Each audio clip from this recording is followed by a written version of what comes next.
Welcome to UN Week here in New York and here at the Council on Foreign Relations.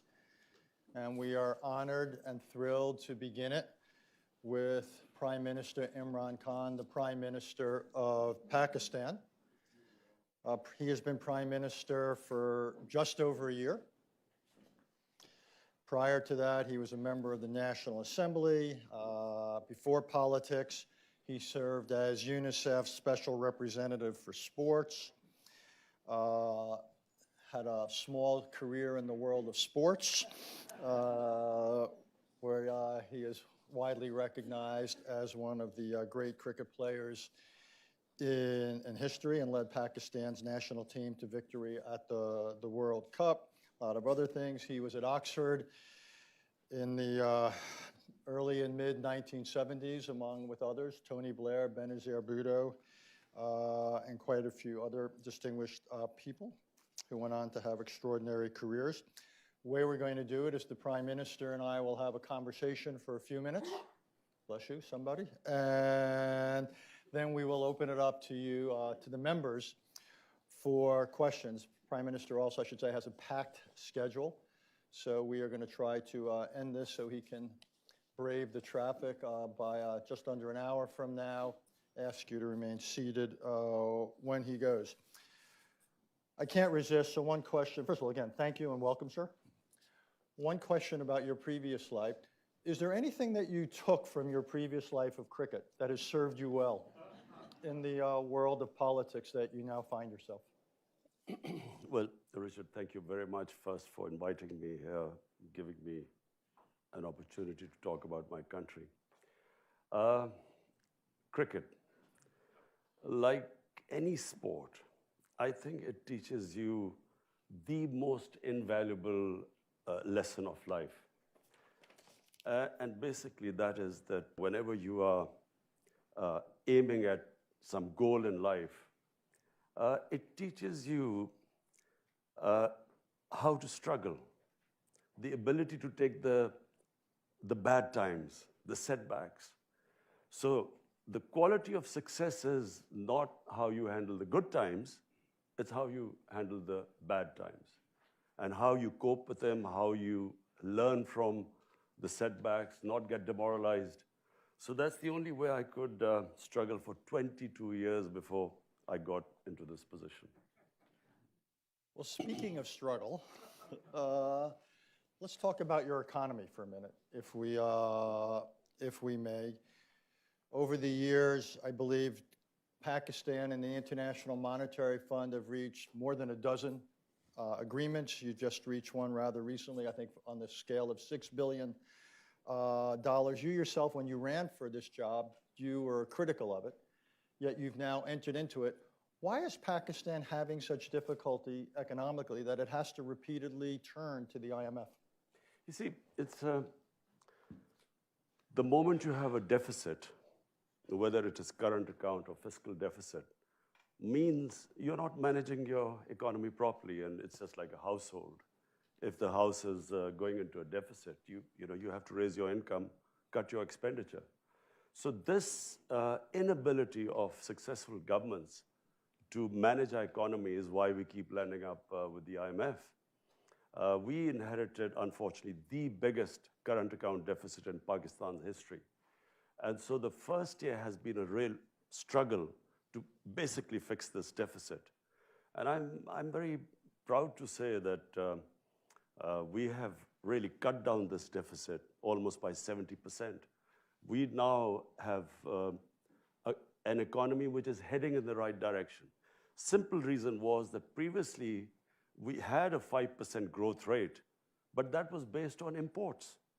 This time what we are doing is restructuring the economy so that it's an export-based growth rate, which is really how an economy goes up. So that has been the main reason why we had to go to the IMF, because we had this huge current account deficit. Also wanted to talk about your relationship with China. Pakistan is on the short list of the countries that receives the most Belt and Road investment from China. So there's really, two questions flow from it. Won't this dramatically exacerbate your debt challenge, given the nature of Chinese support?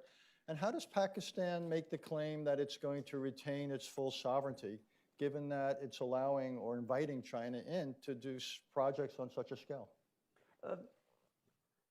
First, let me just say that the situation which we found ourselves in when 13 months ago we came into power was probably the worst economic situation. And so China really helped us when we were right at the rock bottom. They helped us, supported our, by giving us funds for our foreign exchange reserves, very important at that time. In fact, we were staring at a default. So China helped us along with Saudi Arabia and UAE to beef up our reserves. And what China offers us right now as an opportunity, they have a $2 trillion import market. And so China has given us a preferential trade agreement where we can export to China at the same terms as the ASEAN countries. So this is a great opportunity. Apart from that, we have this opportunity now to get Chinese industry to relocate in Pakistan, bring in technology. So China has given us a great opportunity to lift ourselves up from where we are right now. I want to talk, and I want to try to cover a lot of different subjects before we turn to the members here. They asked the tough questions, by the way. I'm here to lull you into a sense of complacency. I want to talk about U.S.-Pakistani relations. In full disclosure, I've been involved with them many times in the U.S. Government, and each side has something of a narrative of frustration, even bitterness, or with the other. But I want to quote a sentence or two from the memoir of Jim Mattis. James, until recently, was the U.S. Secretary of Defense. And I'm quoting here. "Of all the countries I've dealt with, I consider Pakistan to be the most dangerous because of the radicalization of its society and the availability of nuclear weapons." James Mattis is a respected, temperate man. So when you hear someone like that writing those words, what is your reaction? Just that I do not think James Mattis fully understands why Pakistan became radicalized. There's just a short history which everyone may or may not know. In 1980s, when the Soviets invaded Afghanistan, Pakistan, along with the United States, helped by the United States, we organized the resistance to the Soviets. And the resistance was organized by Pakistani ISI training these militants who were invited from all over the Muslim world to do jihad against the Soviet Union. And so we created these militant groups to fight the Soviets. Then, of course, fighting the Soviets, jihad was glorified. And I never forget when Ronald Reagan invited the Mujahideen leaders to Washington, and he said they reminded him, and I quote, "the moral equivalence of the founding fathers of the United States." So jihad was, jihadis were heroes then. Come 1989, Soviets leave Afghanistan. The United States packs up and leaves Pakistan with a lot of those who would have reminded Ronald Reagan of the moral equivalence of founding fathers, and we were left with these groups. And then comes 9/11, and Pakistan again joined the US in the war on terror, and now we are required to go after these groups as terrorists, who were now, they were indoctrinated that fighting foreign occupation is jihad. But now when the US arrived in Afghanistan, it was supposed to be terrorism. So Pakistan took a real battering in this. I have to say, Richard, I opposed this from day one. I said we had first trained these guys to fight jihad, and it was a great idea, and now we are telling the same groups it's terrorism. So we should at least have stayed neutral. Pakistan, by joining the US after 9/11, committed one of the biggest blunders. 70,000 Pakistanis died in this. We had Uh, some say over 150 billion, some say 200 billion, some economists, Pakistanis, 200 billion lost to the economy. And on top of it, we were blamed for the US not winning in Afghanistan. I thought it was the worst period for Pakistan. The lessons learned now, I think the Pakistan government should not have pledged what they could not deliver. How could they deliver? There were insider attacks in the Pakistan army. The groups that were close to the Pakistan army, the army was now trying to kill them. So in a nutshell, when matters. Isn't, though, the criticism fair that you are partially responsible for our difficulties in Afghanistan because Pakistan continues to accord sanctuary, provide sanctuary to the Taliban, and even if you can't always succeed against radicals who are on your territory, it seems to me it's totally legitimate for the United States to expect 100% effort. And at times we have argued, and we would argue that the effort is anything but 100%. You know, look, here was someone who kept saying that there's never going to be a military solution in Afghanistan. I kept telling Pakistan government whenever I had a chance. I came here in 2008. President Obama had not taken office. I spoke to senior Democrats. I told them that there will never be a military solution in Afghanistan simply because I have read the history of Afghanistan. You just have to read the history. They fight each other. The moment a foreigner comes through, they all get together and the resistance starts. Started with the British, 3 times the British tried. The Soviets killed 1 million Afghans.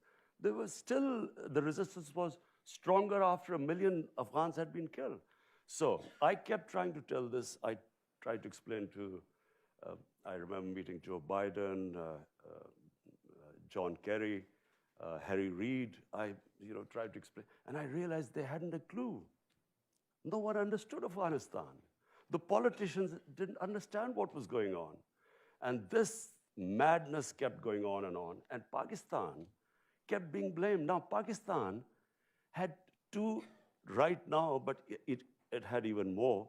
We have 2.7 million Afghan refugees in Pakistan. There are camps of 500,000 refugees living there. How do we know who's coming in and going out? Clearly, this was not from Pakistan, the idea that there were these insurgents going from Pakistan. How are we? First of all, the tribal area bordering Afghanistan, there is no border there. The Durrell line is a line made by the British, which there is no border there. Now we are fencing the border. Because of the allegations that fighters are going from Pakistan, we are fencing the border. We've also time and time said that, look, if you want Pakistan to completely stop anyone going across, then take the refugees back, 2.7 billion people. But it's not possible that that 2.7 million refugees there and expect Pakistan to completely shut the border. Having said that, I do not think that it's because of Pakistan the US has not been able to succeed in Afghanistan, simply because there is a history behind it. It was never going to happen. And fortunately, President Trump has done, by him forcing there to be a dialogue, and then this peace deal, which was just about to be signed. This is painful for us. The peace deal was about to be signed, and President Trump has, we read it in the papers. I mean, we should have at least been discussed with us. But now I'm meeting President Trump later on, and I will try and tell him that, look, there's not going to be a military solution. For 19 years, if you have not been able to succeed, you're not going to be able to succeed in another 19 years. I actually agree with you that there can't be a military solution. What I doubt is that there could be a peace deal that holds. So even if there were an agreement with the Taliban, what is there about the DNA of the Taliban that leads you to believe that any peace they would sign would be anything more than tactical? I feel that this is not the Taliban which was there when in 2001, who was displaced by the US. Things have changed. They say that you only cross the river once. this is realities have changed. They have learned. Uh, this is Taliban realized that they cannot control whole of Afghanistan. The Afghan government knows that they cannot, there needs to be some sort of a peace deal. There has to be a political settlement. Let's just face it. You only have two choices. Either you fight or you have some sort of a political settlement. There's no point in fighting anymore. I wish that this deal had been signed, there would have been ceasefire, and then we would have proceeded towards the only way there's going to be, the US is going to eventually take the troops out and there'll be peace there. So I agree with you, Richard, it's going to be tough. I never for 1 minute assumed that this is going to be easy, but it is the only way. Actually, I actually think there is a slightly different way, which is one idea is we would fight for military victory. I agree with you, that's not within reach. I am profoundly skeptical of a peace agreement. The third approach, for as long as it takes, is to support the government and basically preserve what you can in Afghanistan so it can't again become a basis for terrorist attacks. It's not a solution, but the United States has kept forces in other countries for more than half a century. We have supported governments. It's not a solution, but it might be preferable to a situation of Taliban control over the country. I don't think Taliban will be able to control the whole country. I think there will be a settlement. Look, people of Afghanistan have suffered for 40 years. I mean, it is inhuman what they're going through. Anyone with any humane feelings would want there to be peace there. Every day there are bomb blasts going and people dying. So anything to actually stop this, again, Richard, I agree with you that after the 17 years of bloodshed and the way things have gone, I agree that it's not going to be easy. But I also don't think that if we go the other way, it'll be just more of the same. If Taliban today are stronger than they were for, maybe in 2010, when the last time there was chance of a peace talks, when Holbrooke was there, they're much stronger than that now. And when they see that the US is about to leave, their morale is up. Exactly. Which is why some of us are skeptical. But no, so what I mean is that military is not the solution. If they're now feeling stronger than before, they're not going to be able to give up if you kill or bomb more of them. I'm going to move on, but thank you. I think it's an important exchange. Osama bin Laden, when he was found and killed by American troops, he was just outside of your capital. Has there ever been a Pakistani investigation, a government investigation, as to how that could have happened? That he could have been living there for so long? There has been an investigation, but I don't know whether as far as I know, the Abbottabad commission sat down, and I don't know what the conclusion was. But I can tell you one thing. You see, I again go back. The Pakistani army, ISI, trained Al-Qaeda and all these groups to fight in Afghanistan. There were always links between there had to be links because they trained them. Now, as I said, after 9/11, when we did a 180-degree turn and went after those groups, not everyone agreed with us. But in the army, people didn't agree with us. And so, as I said, there were more insider attacks in Pakistan. General Musharraf, there were 2 attacks on him, suicide attacks on him, which were insider from within the army. So people, so as far as I know, and I think there was a statement by President Obama that Pakistan military, the army chief, the ISI chief, had no idea about this. Because I think they were listening, to their conversation the night the raid took place. And they said so. So if there was, it was probably at lower levels who already had contacts. I wanted to follow up on something, and I don't mean to be disrespectful, but in the modern history of Pakistan, I would say most outsiders, when they look at the prime minister as a position, and they look at the strength of the chief of staff of the Army and the head of the ISI, the Intelligence Directorate, they would say the preponderance of power is in the hands of the other two individuals, the head of the Army and the head of intelligence. Is that a fair characterization? So do you really feel limited in what you can do as Prime Minister? Look, in any democracy or any form of government, democracies function because of moral authority. If democracies lose their moral authority, then the physical strength and authority lies with the army. In our country, because space was given due to a lack of moral authority, because of corrupt governments, the army, naturally, there's no vacuum, so it moved in. I can tell you that since I have been 13 months in power, every policy of mine is in our manifesto. We wanted peace with all our neighbors. We opened the Kartarpur corridor, opening up. Normally, this would have had security implications. Our security forces would have resisted. Our policy with Afghanistan, which we reached out immediately to Afghanistan, to President Ghani. I have invited him to Pakistan. We speak regularly if there's any issue. Every policy of my government, which was peace with our neighbors, has been backed by the Pakistan Army. I'll even go further. The only time the Pakistan Army has cut its military budget is when my government started an austerity campaign and they followed, and they actually took a cut in their military spending. It's never happened before. I can tell you that all policies of my government have been completely backed by the army. When I spoke to Mr. Prime Minister Narendra Modi, I told him, I said, look, my country stands with me because we want peace. We have decided, we have a new policy with Afghanistan, with India. We want a new beginning.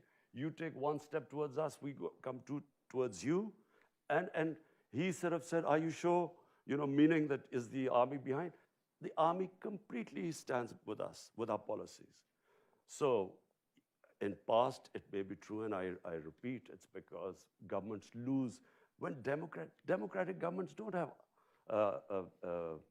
militant wings, they have only moral authority, and that's much more powerful than physical authority. Just two more questions for me. Since you raised India, I wanted to get to it.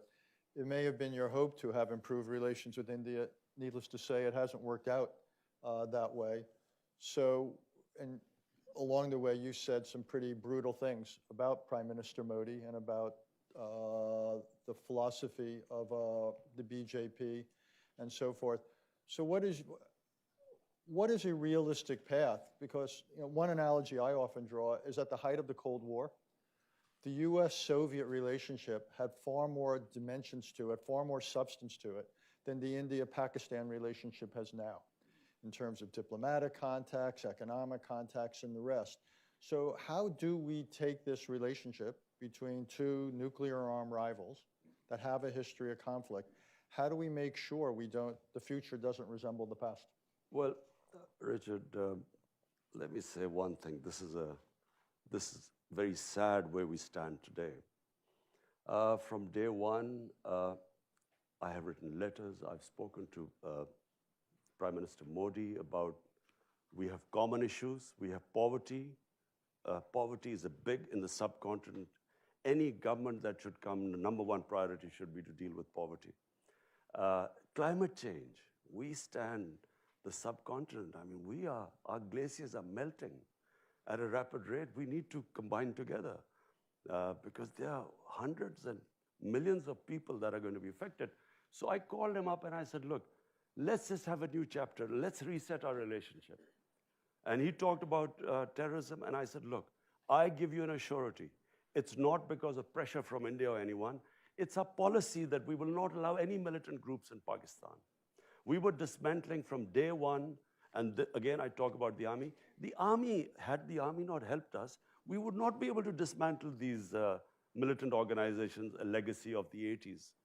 And they were helping us. So I told him, I said, let's base a relationship on mutual trust. because, problem we have is the two countries didn't trust each other. Our foreign minister was supposed to meet last year in this UNGA, and suddenly India canceled. And then we thought maybe, they don't want to get closer because of the Indian elections, because it's a nationalist, BJP is a nationalist party. One of the agenda, of course, is, they're hard on Pakistan. So we stayed back. Then, of course, Pulwama happened, where this Kashmiri boy blew himself on an Indian convoy. Immediately, we were blamed. I went on air, I said, look, you give us any indication that a Pakistani was involved, we'll take action. They bombed us. The jets came and they bombed us, and so we retaliated, no loss of life, but on the way, two of the jets went down, one in Pakistan. The pilot we captured, we immediately gave him back, saying you didn't want any escalation. But what did, in the election campaign, it was all about how Pakistan was petrified, and that's why they quickly returned the pilot, and how Pakistan will be taught a lesson. The whole election campaign, you just have to read. It was all about anti-Pakistan and how Pakistan would be taught a lesson. We still thought, okay, let the elections be over. We'll again resume. Elections are over, and we again resume at nothing. And then we find India is pushing us in the blacklist of FATF to bankrupt us. That's when we started thinking this is something, there's some sort of an agenda going on. And then, of course, Kashmir took place on 5th August. Unilaterally, they cast aside the UN Security Council resolution, the Simla Accord, which was bilateral between us, their own constitution, Article 370. And that's when, where you said, I said all those things, that's when I have said that this is an agenda. This is an RSS agenda which they are following. And I'm afraid, I worry now where we are, where the two countries are. That's why before that I asked President Trump to intervene and play a role in this. Because whenever we ask for other countries, United Nations to help, India says it's a bilateral issue. When we try to talk to them, they said there's nothing to talk about. So it's very important. It's two nuclear-armed countries facing each other, like this incident happened in February. I, as the Prime Minister of a country, am saying that anything can happen in such situations. You don't know what can happen. We should never be in this situation. That's why I will be speaking in UN. I would want the United Nations to play a role. This is why the United Nations came into being. This could have effects way beyond the subcontinent. Since India's tradition, not just this government, but other governments, has been not to accept third-party mediation, it seems to me it's beholden on India and Pakistan to essentially break this dynamic, which has obviously gotten worse after what's happened in Kashmir. Might it not make sense for Pakistan, and given where we began our conversation, you've got economic priorities and the rest, the last thing you need is a worsening strategic situation in South Asia. Might it not make sense for Pakistan to think of a way of at least reestablishing some sort of an opening for diplomacy? Richard, look at the situation right now. There are 8 million Kashmiris for 50 days have been shut inside. 50 days, 900,000 Indian troops have shut in their homes, 8 million Kashmiris. How am I going to talk about what? And unilaterally, they have reneged on international laws. This was a disputed territory, Kashmir, between Pakistan and India. The United Nations, the Security Council, had given the people of Kashmir the right of self-determination, which was never given to them. Now, how do we start talking to anyone? How can we speak to India? At least what I expect the international community to do is to ask them to lift the curfew. It's inhuman. It's violation of every humanitarian right of the people of Kashmir. I should just tell the members here before I go to questions is that the Indian Foreign Minister will be here later this week, so I expect we will return to some of these. And I hope you'll ask proper questions to him, not be too diplomatic. So we will have Ambassador Foreign Minister Jaishankar here. So it's now the appointed hour. Remember, this is on the record, and please, the shorter the questions are, the more succinct, the more we can get in. Mickey, you had your hand up. Just wait for a microphone. Let us know who you are and your organizational affiliation. Hi, good morning. I'm Minky Worden from Human Rights Watch. Our discussion today has proceeded without any mention of rights for 150 million women and girls in Pakistan. As Human Rights Watch has documented, there are serious problems with access to education, forced marriage, child marriage, and honor killings. What are your plans to deliver justice and accountability for women and girls? Thanks. Our main plank of our manifesto is rule of law. All the things you're saying is because we have weak enforcement of law. We have laws protecting women, we have laws protecting the weak, the minorities, and at times when these violations take place, it's because our enforcement, our implementation is weak. But I can tell you right now, 13 months, we have taken steps to protect our minorities. We have taken steps to protect the worship places of the minorities.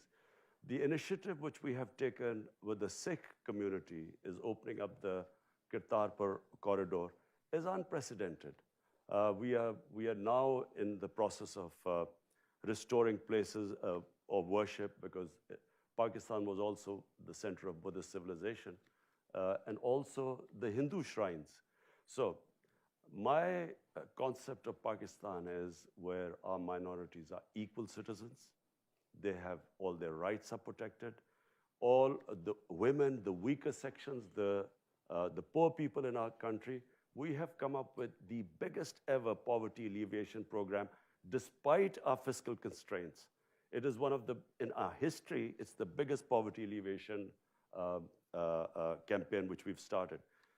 So to sum it up, my idea of Pakistan is basically rule of law and not just protecting the weaker sections of the society, but also helping those areas of Pakistan that have stayed back, like FATA.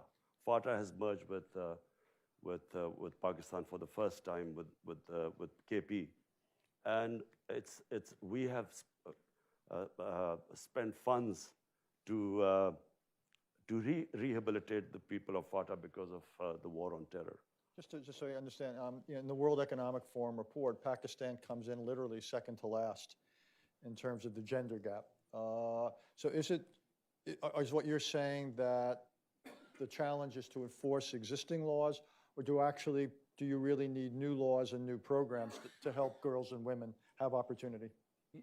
You don't need new laws, but you need special packages for those sections of the society which have been left behind, which includes, this program we have is one of the biggest, the most comprehensive program for women in rural areas to lift them out of poverty. Sure. Jeffrey. Jeff Laurenti. Mr. Prime Minister, following up on your answer just now, which broadened the aperture from women to the minorities in Pakistan, and Richard's earlier question about radicalization there. You have seen bombings of Shiite mosques in Quetta and elsewhere, the assassination of Governor Salman Taseer by an Islamic extremist, the capital death penalty case of Asia Bibi, who was finally allowed out of Pakistan for being a Christian who didn't entirely reverence the Prophet Muhammad. And you have publishers who are fearful of Islamist attacks and such. Is there any progress to be made on reforming those blasphemy laws? And how pervasive is the sense of the tiny minority of fundamentalists being able to employ violence in order to enforce religious conformity? And you get help from elsewhere in the Muslim world, like Saudi Arabia, at being able to progress toward a more moderate Islam? Okay, first let me clear one thing. There is only one Islam. There's no such thing as moderate Islam or radical Islam. I even heard yesterday that there was this radical Islam. There is only one Islam. Islam, like all human communities, has its radicals, majority moderates, and then, of course, some lunatics who every human society has it. There you might have your racists. When I first went to England, there were these skinheads who would beat up people because of the color of their skin. So there is only one Islam, and the Islam we follow is the Islam of Prophet Muhammad sallallahu alaihi wasallam. And that Islam, according to the Prophet, all of us are born children of Adam, so we are all equal, regardless of our color of our skin. That Islam gave complete rights to minorities. In the state of Medina he created, a Jewish citizen wins a case against the Khalifa, the head of state. He loses the cases against a Jewish citizen, which means that they were equal citizens if they could stand and win against the head of state. That's the Islam we follow. In my vision of Islam, all human beings, regardless of their religion, are equal. Now, if we have not been able to enforce our laws, it's because, unfortunately, we have ruling elites that have kept themselves above law. And when that happens, and Pakistan is not the only country like this. There are countries where you have sections of populations, the elites, above the law. And when that happens, there is no rule of law. Then might is right. So my party is called Tehreek-e-Insaf, Movement for Justice. And justice means justice for all human beings. In fact, for me, justice means for animals too. Because in the state of Medina, who we look up, for Muslims, there is only one model, and that is the Prophet created the state of Medina. That state of Medina gave rights to women first time, property rights. That state of Medina first introduced progressive taxation. First welfare state. State took responsibility of handicapped, widows, poor. That state of Medina had rule of law. No one was above law. So, and as I quote, a Jewish citizen could win a case against the head of state. That's the state we want. That's the ideal we move to. Unfortunately, close to that ideal, and this is why 13 months down the line, we have, at least what we have done is, no one would have touched the criminals who plundered our country. No one would have been able to put them in jail because there was one law for the powerful and the other for the weak. So it's a process. It's not going to happen overnight, but this is my ideal. Yes, ma'am. Thank you very much, and thank you for your comments. My name is Rina Amiri. I'm from NYU, and I'm an Afghan American. And you're right that Afghans are tired of war. They desperately want peace. And they supported Ambassador Khalilzad's efforts. But it was a peace process that left them deeply anxious. And they felt it was imbalanced in favor of the Taliban and that it emboldened the Taliban. They would seek the support of Pakistan for reigniting peace talks, but one in which a number of the issues that they are concerned about are on the table, including having talks with the Afghan government either directly or through proximity talks. They want more explicit language from the Taliban on women's rights and minority rights. And they want more explicit language denouncing terrorism or links to al-Qaeda, none of which were there when this agreement was nearly signed. Thank you. I would just like your comments, and if that peace process, if and hopefully when it's reignited, what support can the Afghan people get from Pakistan in this regard? Thank you. Well, number one, what the people of Afghanistan have gone through, forget me as a Pakistani, as a human being, we should all pray that they have peace. Because, you know, I've watched, you hear every day on a daily basis the sort of bloodshed that's going on. Now, I just repeat very quickly, there are only two ways right now. One is we keep going this way, which is military action, and I believe this will just keep going on. And because the Taliban, the moment they realize that the Americans already, they've cut the troops down, and if they think they're leaving, I mean, they're not going to give up, with more military action. The other is peace talks. Now, peace talks, once they start, all this can be thrashed out. I honestly believe that this is not the Taliban of 2001. There's a lot of things that have happened, and I believe that they will be more accommodating. The Taliban delegation wanted to meet me. Problem was that the Afghan government did not want me to meet the Taliban delegation, so I did not meet them. But I told President Ghani, I said, look, if I meet them, I would try and convince them about all the things you're saying. And not only that, I would try and convince them that the Taliban must talk to the Afghan government. At the moment, they're only talking to the Americans. There are no direct talks between Taliban and the Afghan government. I would have tried my best. Because finally, I mean, yes, they've looked back in 2001 and that period, and they think that, the way Taliban behaved at the time, minorities and so on, with the attitude to women. But I think once the talk starts, I think all these things will eventually fall into place because the people of Afghanistan, both sides, want peace right now. Jeffrey Rosen. Thank you. Jeffrey Rosen from Lazard. You described earlier the relationship with China that's been developing, an economic relationship. I'm curious how you reconcile that relationship with reports about the treatment by the Chinese of Muslim churches, Muslim mosques, the practice of Islam in China. Whether you're able to use this as the relationship as a means of pressuring the Chinese to perhaps relax in that treatment, and if not, whether you raise the risk of perhaps some of the more radical elements of Islam in Pakistan, acknowledging there's not radical Islams, but there are radical Islamic people who practice Islam who are radical, whether you run the risk of a reaction from them domestically, which could unsettle the country, your country. Particularly given what the Chinese are doing, with the Uyghurs. Look, with the Chinese, we have a special relationship, and it's the way China functions. Any of issues like these, we talk to them privately. We don't make public statements because that's how China is. And I again repeat, China has come to a help when we were right at the rock bottom.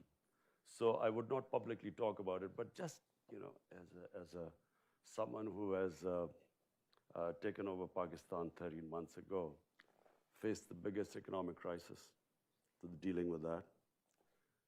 We have a problem in Afghanistan trying to settle that. We are worried about what would happen now with Iran and Saudi Arabia, the United States. That's the other border. So one border Iran, the other Afghanistan, and now with India. I think I've got enough on my plate right now. Wouldn't you say, Richard? What would you do if you were in my position? You'll probably have a heart attack by now. Unlikely. I would welcome that conversation. Listen, the only reason I can cope with these pressures is because, when you walk out on not a lot of you won't understand cricket, but imagine, you're walking out on a cricket field, there are 90,000 people in the stadium. You walk 70 yards down into the middle of the pitch, and the worry that you can be out first ball and you will have to walk all the way back with 90,000 people. So that takes character. It builds. So you are able to play under pressure once you cope with that. And that's the only way I have coped. And Richard, you would not have been able to. I'm telling you. Every golfer knows what it's like out there. at the first tee when the crowds are there. Golf is a piece of cake compared to this. It is, we could continue that, but I will show uncharacteristic discipline. Sure. Michelle Caruso Cabrera, CNBC contributor, following on the conversation about China. Richard asked you very directly about maintaining your sovereignty in the face of so many Chinese loans, and you didn't answer it directly. I mean, you've talked about China coming in when you were rock bottom, but are you concerned about the trade-offs that that level of investment presents to Pakistan? Absolutely not. I mean,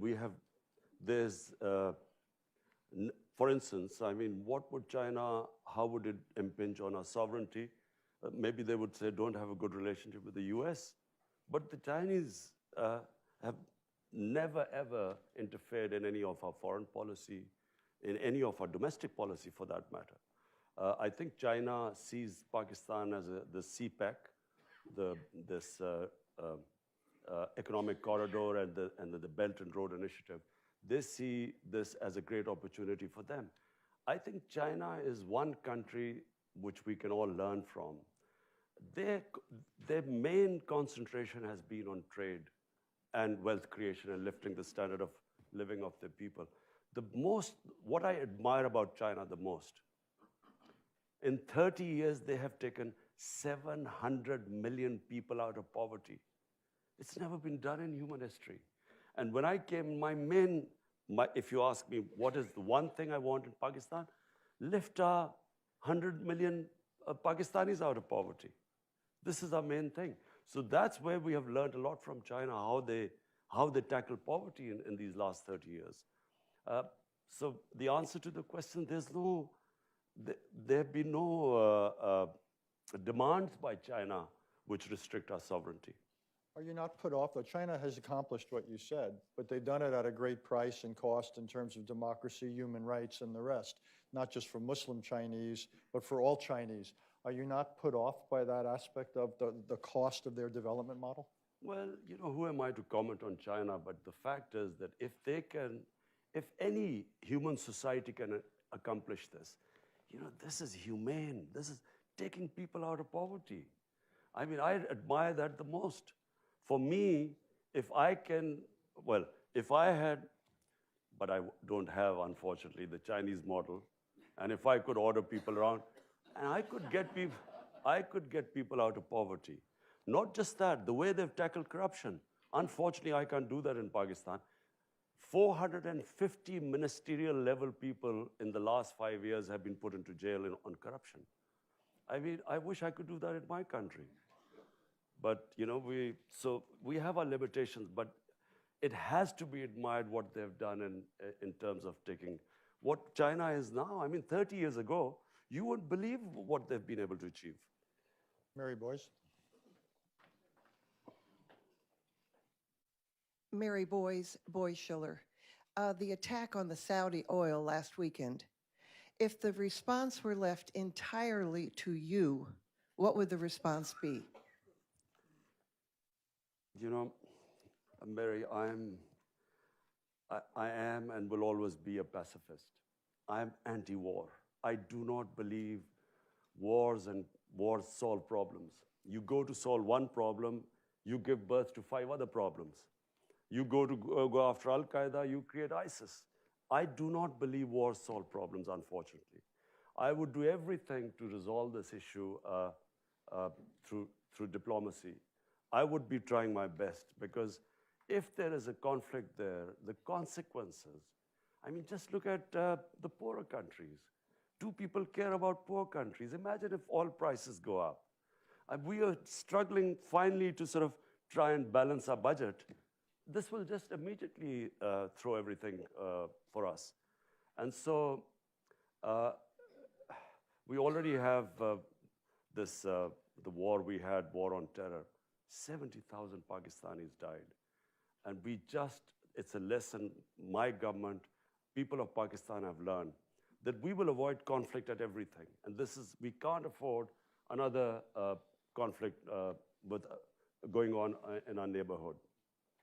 Yes, ma'am. You've been very patient. Masuda Sultan, All in Peace, a coalition of Afghans and Americans looking to end the longest war in American history. I wanted to thank you for your comments on Afghanistan and the war. And you've been supportive of U.S. efforts at peace negotiations and indicated your willingness to encourage Trump to continue negotiations. My question is, what steps do you intend to offer to take as the Pakistani Prime Minister to advance the dialogue? For example, you mentioned that you didn't meet the Taliban when the Afghan government requested you not to. So what other steps do you intend to take? And how does the Kashmir issue complicate, or does it the Afghan issue?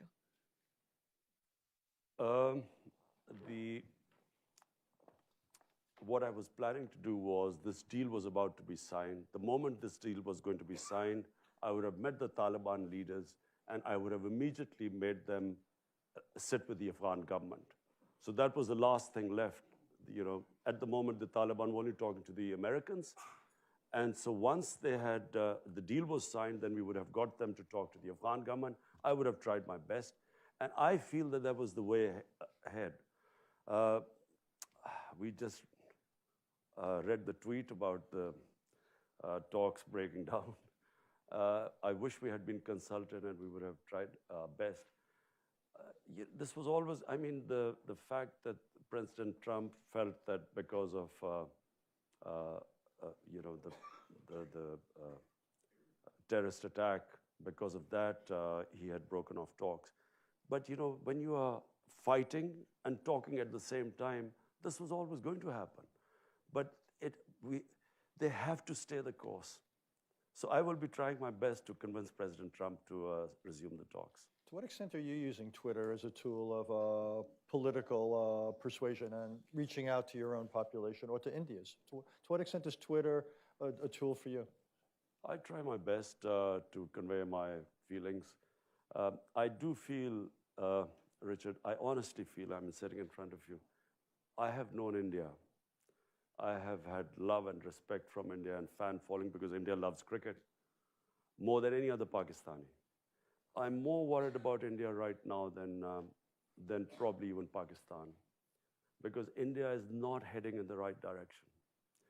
If you see what has happened in India in the last 6 years, it is frightening for some of us. It's not the India I know of Gandhi and Nehru. It is this ideology that has taken over India of Hindu supremacy. And this, whenever such an ideology takes over, there is always something they blame. You have to hate someone to be, you know, supreme and an exclusive Hindu India. This is the ideology that assassinated Gandhi. This is the ideology was banned in India for 3 times. And now, unfortunately, it is running India. And I fear, because I think you can reason, as long as you can reason with people. The 2 nuclear-armed countries need not worry about anything.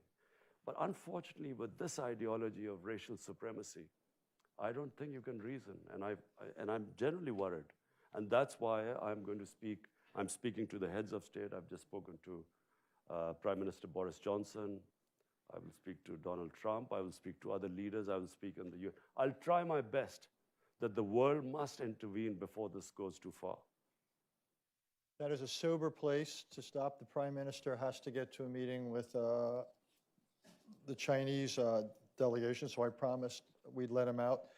Before I thank him, just a reminder, we've got the President of Angola later this morning at 11.